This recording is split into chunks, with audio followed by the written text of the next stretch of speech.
Kali ni kita ada Mitsubishi Delica 4x4 motorhome. Baru lepas cat ni. Okey, kelebihan motorhome ni dia dah siap kelengkapan elektrik semua lengkap dah.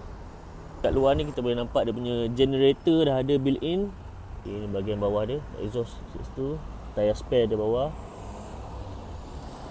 Ini pandangan dari belakang. Ada tangga untuk naik atas. Bahagian toilet dia ada pintu.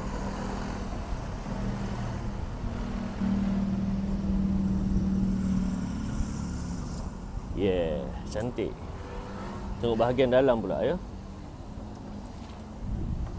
Okay, masuk terus ada dinette area. Meja kecil sini, meja boleh lipat dan sini boleh tukar jadi katil. Sinki, dapur ada. Ni overcap bed atas bumbung. Atas driver ni. Okay, gear manual ya.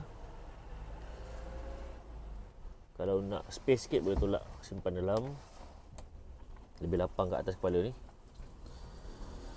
TV dah ada. Lepas tu kat atas bumbung ada rooftop aircon jenama Dometic iBeast 4. Ada blower dia belah sini. Dengan belah sini pun ada. Sebelah pintu ada blower untuk enjin kereta punya aircon. Ni aircon kereta masa enjin tengah on. Bawah ni ada storage, ada laci untuk letak barang.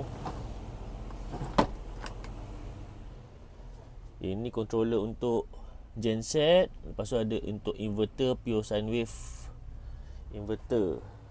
Toilet dia. Okey, ngam-ngam. Toilet shower sini. Ada pintu untuk hulu shower keluar dan untuk lepaskan udara yang tak enak di bau. Depan toilet ada fridge. 12 volt ni fridge. Lepas tu ada microwave hayer. Atas ni boleh simpan barang ni. Macam okey tak? Boleh hubungi nombor saya dekat profile untuk maklumat lanjut.